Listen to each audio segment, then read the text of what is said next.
오늘 영상 집중해 주시고 이렇게만 따라하면은 무조건 고급스러운 집 나옵니다. 누구나 할 수 있는 건가요?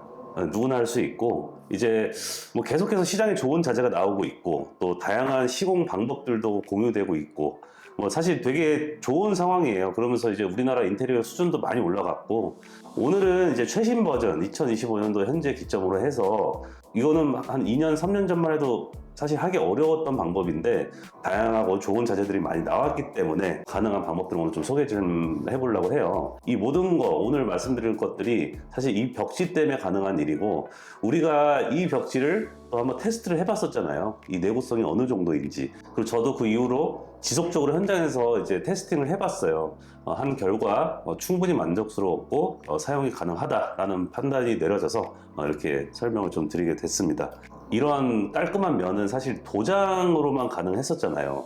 심지어 필름도 분절선이 생기잖아요. 필름 폭이 정해져 있다 보니까 그 매지 라인이 생기는데, 이런 것들이 원래는 도장에서만 가능했었어요. 아마 그렇게 보셨을 거예요. 도장 말고는 그렇게 할 수 있는 자재가 없었으니까. 근데 이 벽지는 사실 해놓으면 진짜 도장 같아요. 걸레바지도 안 붙여도 돼. 도배인데. 그러니까 이거는 지금부터 인테리어 할 사람들한테는 완전 축복인 거야. 불과 2, 3년 전만 해도 이런 거 꿈도 못 꿨는데, 이 포맷으로 이제 공사를 한다면은 정말 도장 같은 효과를 내면서도 고급 주거에서 볼 수 있는 딱 그 이미지가 내 집에도 가능하다. 그래서 오늘은 도배로 이제 그렇게 할 수 있는 방법에 대해서 좀 소개를 해드리겠습니다.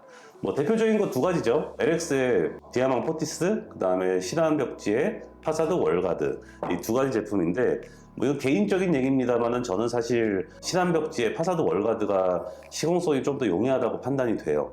이제 포티스도 해봤는데 마무리됐을 때 그 예민함이 포티스가 조금 더 예민한 것 같더라고요. 이건 개인적인 의견이니까 또 내용 증명 보내면 안 되니까 편집할까?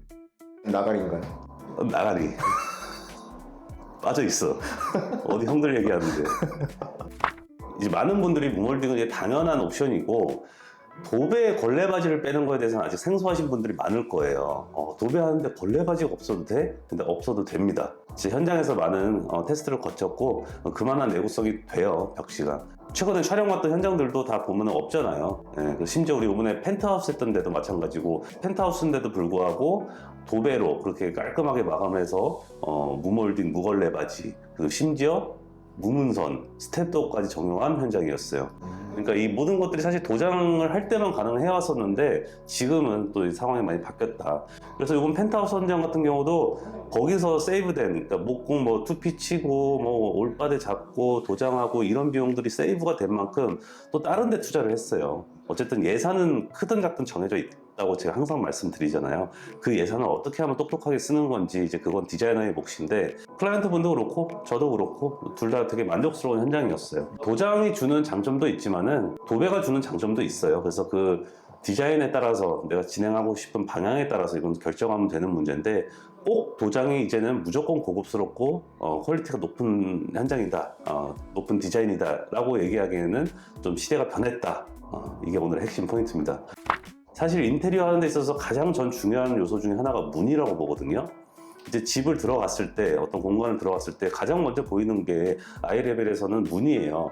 이제 그런 문의 형식이 일반적인 우리 문선이 돌아가는 형식이냐, 뭐 12mm 문선이냐, 무문선이냐, 아니면 뭐 히든도어냐, 이렇게 문의 형식이 가장 크게 눈에 띄어요.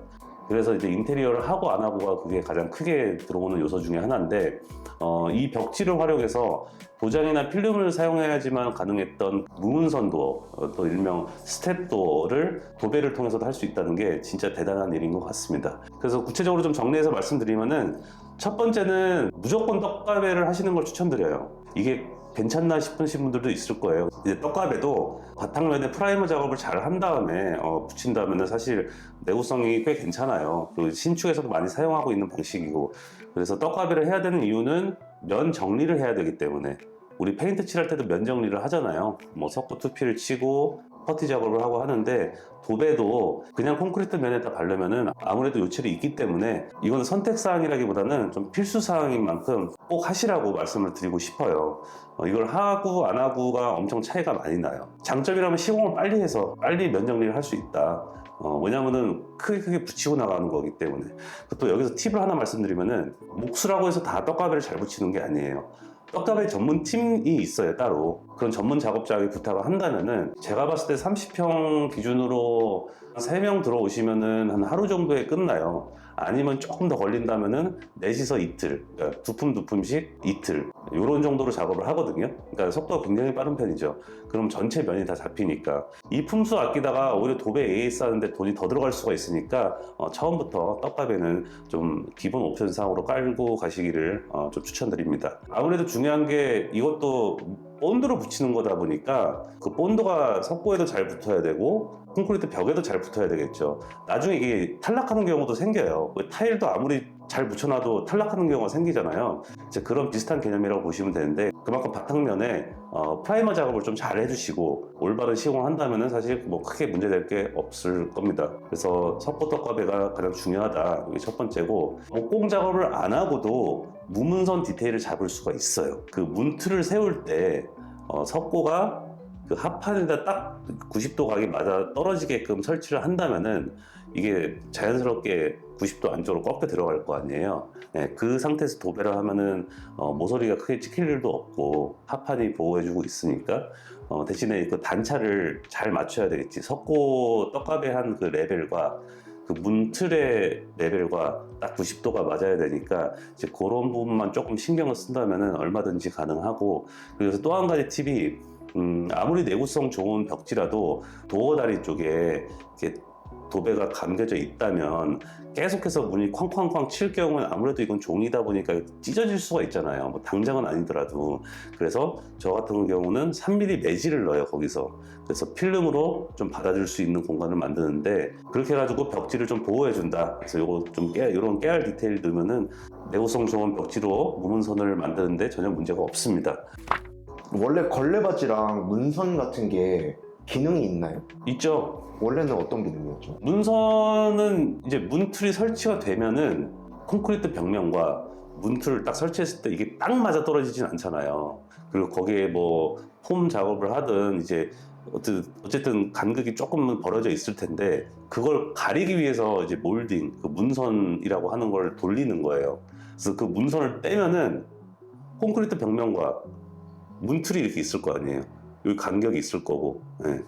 그거보다는 조금 작게 만들어야지 문틀이 들어갈 거 아니에요. 그래서 그걸 가리기 위한 용도예요. 그래서 걸레바지도 마감을 짓기 위한 자재이자 그 다음에 실질적으로도 뭐 청소기나 뭐 걸레질 할 때 벽지가 손상되지 않게끔 하는 그런 기능이 또 있는 거죠.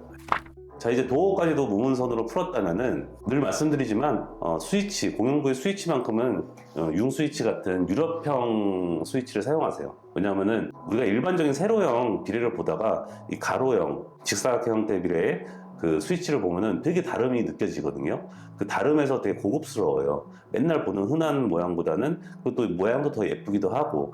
그래서 거실 주방에 스위치가 들어가더라도 그렇게 많이 들어가는 건 아니기 때문에 융 스위치 그 정도는 좀 투자해 주는 거를 좀 적극적으로 추천드리고, 그 다음에 중요한 게 이제 조명 매치. 우리가 마그네틱 레일이 무조건적으로 예뻐서 쓰는 건 아니에요. 저는 이게 왜 좋다고 늘 말씀을 드리냐면은 그 줄 하나만으로도 거실과 주방 내지는 뭐 거실 복도 이렇게 큰 면적, 한 공간이 아니라 겹쳐진 여러 개의 공간을 한 번에 가로지르면서 그 라인 안에서 상당 부분 조도를 많이 커버를 해줄 수 있기 때문에 이걸 많이 사용하는 이유도 있어요. 그리고 플러스 알파 뭐 밑적으로도 깔끔하고 이런 선적인 요소가 조형적으로 정리를 해주기 때문에 사용을 하는데, 일단 천장이 조용해야 돼요, 고급 주거는. 그래서 고급스러움을 내가 좀 더 연출하고 싶다, 컨셉이 뭐든 간에 일단 천장이 조용해야 됩니다. 그렇기 때문에 등개수를 최소화해야 되고, 그러려면은 마그네틱 라이트를 사실 안 쓸 수가 없어요. 그래서 마그네틱 트랙 라이트를 사용하시고 이렇게에서 멀어지는 공간에는 부분적으로 다운라이트를 사용해서 조도를 밝힌다면은 고급스러운 조용한 천장이 완성이 된다, 이렇게 말씀드릴 수 있을 것 같습니다. 그리고 마지막으로는 일단은 뭐 예산이 많아가지고 뭐 다양한 자재 사용하면서 진행을 한다면은 뭐 문제 없겠지만은 이 합리적인 예산 내지는 저예산으로 간다면은 무조건 톤온톤으로 컨셉을 잡으세요. 톤온톤 배색을 통해서 한 두세 가지 색 정도 안에서 구성을 한다면은 되게 공간 자체가 정돈되고 정리되고 그 통일감이 있기 때문에 좀 차분해져요. 그런 포인트들이 또 고급스럽게 보이는 포인트거든요. 과감한 색으로 톤온톤 어때요? 그것도 가능은 하죠. 레드, 버건디. 정신병자?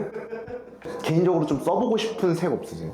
제가 미대 나왔잖아요. 네. 그래서 사실 되게 과감한 색들 써보고 싶은 경우가 많아요. 근데 조금 저 또한 두려운 게 뭐냐면은 이 사람의 취향에 맞게끔 딱 원하는 색깔을 좀 끄집어내야 되는데, 사실 색 쓰는 거에 있어서 저도 그렇지만 일반 사람들은 더 이게 소심해져요. 아, 이거 괜히 했다 질리는 거 아니야?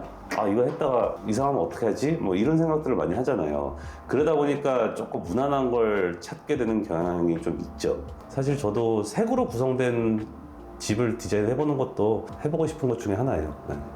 혹시 그런 분 있으면 연락 좀 주세요. 주시면은 제가 정말 최선을 다해서 색으로 꾸며진 집을 만들 수 있을 것 같습니다. 제일 먼저 떠오르는 색이 뭐예요? 과감한 파스텔 톤 색조합, 이렇게 보색 대비 막 이런 거 활용해가지고, 보색 대비로 색을 잘 쓰는 게 진짜 얼마나 멋있는데. 어렵죠, 그리고. 어렵지. 보색을 이용해서 그 파스텔 톤에서 그렇게 한번 색으로 한번 집을 만들어 보고 싶은 생각도 있습니다. 오늘 큰 틀에서 내구성 좋은 벽지를 활용해서 할 수 있는 좀 고급스러운 인테리어에 대해서 말씀을 드렸어요. 아무래도 이런 자재가 나온다는 건 정말 좋은 일인 것 같고요. 이런 영상을 통해서 또 인테리어 새로 하실 분들은 좀 적극적으로 그런 부분들을 활용해서 정말 도장에서만 누릴 수 있었던 그런 멋있는 집을 한번 꾸며보시길 바라겠습니다. 오늘 영상도 도움되셨다면요, 좋아요와 구독 눌러주시고 또 알찬 정보, 재미난 이야기로 찾아뵙겠습니다. 감사합니다.